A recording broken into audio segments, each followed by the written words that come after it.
Video is designed so you can see what I see when it comes to looking at movement, and how I use different exercises to subconsciously change the way my clients move. The first puzzle I've put in front of my client is just a simple step and reach program.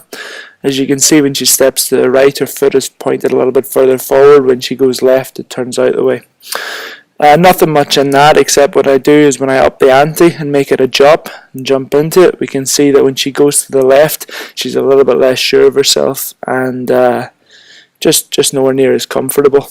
I let her go for a few more and just see how we react on each side, and it's pretty obvious that she's not as happy on the left side. So I isolate out the left side, I get her to jump 5 times, just a nice round number. And I consider 3 of the attempts successful and 2 unsuccessful. We can see one of the unsuccessful ones is she falls completely over. So if we look at it in slow motion, we can see what happens. When her foot hits the ground, she loses contact with her big toe, her knee rolls out, and she just about saves herself there. When she does it again, as you can see, there it is, toe comes up and fall. Okay. So what I wanted to do is I want to put an adaptive strategy to increase pronation in the foot. I make the task pretty similar, so she's stepping to the side, but I'm using her arms to drive her legs, her tibia in the way to create the pronation. Now she's a little bit more conscious of what I'm doing, but I'm putting her spine into a position similar to the reach, so we're getting that pronation reaction with the spine coming over. I'm using a slanted step to be a little bit more clever with the way the ground force reaction works with the foot, but essentially it all comes together.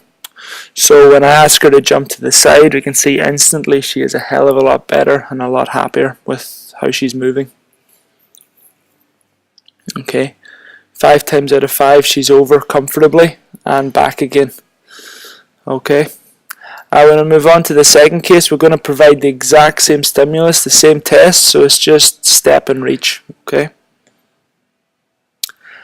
What I'm looking for is when I see her going to the right, she's a little bit less comfortable. It's to the left is one fluid motion, whereas when she moves to the right, it's bend the hip, twist the back, in that kind of order. So we up it again, and you can see when she jumps to the right, fail. Okay, so whenever she's going to the right, every single one is completely different. She's getting a different reaction, and this is her body just trying to learn how to do the task. It's not comfortable doing what it's doing, so it tries to adapt. So I singled out the right side here, and I got it jumping side to side, just to get an idea of how she's moving. That's cool. Okay, so we can see here as she jumps, we're going to look at the right hip as it lands, and we get to the point where it's fine, and then she needs to reach. She can't adduct the hip, so it bails out into abduction and early external rotation. And she stumbles out of it. So next of all, we're going to look at what happens in the foot when she jumps over.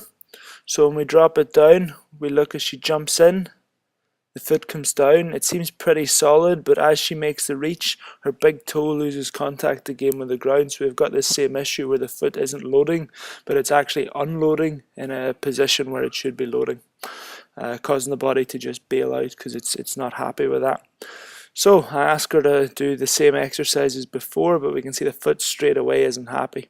I put her on a little bit of a more comfortable platform, or regress the exercise as I see it. Put her into a split stance position. This woman likes to run a lot, so she's a lot more comfortable here.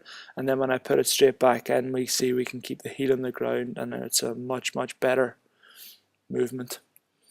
Filter back in what the T-spine or the thoracic spine is doing as we're getting pronation in the foot, and as now we can see as she jumps in and out, touch the cone, and the success rate seems to me to be a lot more comfortable and a lot better. Okay, so we can see now with a greater success rate, her hip doesn't bail out. She can reach the cone with a lot more ease, and I would consider that a much more successful move. I'd like to thank everyone for watching. Any questions, please don't hesitate to get in touch. And thanks to KCAP for providing such an awesome product that I can give you this video today. Thank you. Bye.